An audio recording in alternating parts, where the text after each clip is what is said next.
یہ واقعہ حضرت عبداللہ بن قلابہ رضی اللہ عنہ کے بارے میں بیان کیا جاتا ہے۔ ایک مرتبہ وہ اپنے اونٹ کی تلاش میں صحرا کے اندر تک نکل گئے۔ گرمی سخت تھی اور چاروں طرف سناٹا پھیلا ہوا تھا۔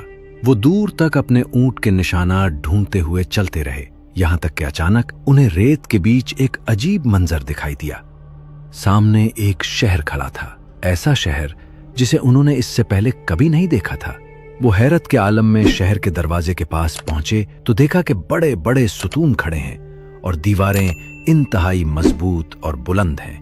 دروازے کھلے ہوئے تھے مگر شہر میں کسی انسان کی آواز نہ تھی، نہ کوئی چلتا ہوا نظر آتا تھا، نہ کوئی رہنے والا۔ یہ ایک خاموش مگر شاندار شہر تھا۔ عبداللہ بن قلابہ رضی اللہ عنہ آہستہ آہستہ اندر داخل ہوئے۔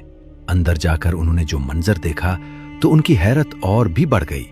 محلوں کی دیواریں قیمتی پتھروں سے سجی ہوئی تھیں، ستونوں پر سونے اور چاندی کی جھلک تھی اور جگہ جگہ خزانے بکھرے ہوئے دکھائی دیتے تھے۔ ایسا لگتا تھا جیسے یہ کسی بہت طاقتور بادشاہ کا شہر رہا ہو۔ انہوں نے سوچا کہ شاید یہاں کے لوگ کہیں گئے ہوں، مگر پورا شہر بالکل سنسان تھا۔ کچھ دیر حیرت سے دیکھنے کے بعد انہوں نے چند قیمتی چیزیں اور سونا چاندی اپنے ساتھ لے لیا اور واپس صحرا کی طرف چل پڑے۔ جب وہ شہر سے باہر نکلے اور تھوڑا آگے بڑھے تو پیچھے مڑ کر دیکھا، مگر حیرت کی انتہا ہو گئی۔ وہ شہر کہیں بھی نظر نہیں آ رہا تھا، گویا ریت نے اسے نگل لیا ہو۔ عبداللہ بن قلابہ رضی اللہ عنہ واپس لوگوں کے پاس آئے اور یہ عجیب واقعہ سنایا۔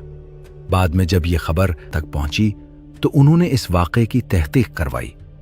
کہا جاتا ہے کہ اہل علم نے بتایا کہ یہ وہی مشہور شہر ارم ذات العماد تھا جسے قدیم زمانے میں بادشاہ شداد نے جنت جیسا بنانے کی کوشش میں تعمیر کیا تھا، مگر اللہ کے عذاب کے بعد وہ شہر ویران ہو گیا اور صحرا میں گم ہو گیا۔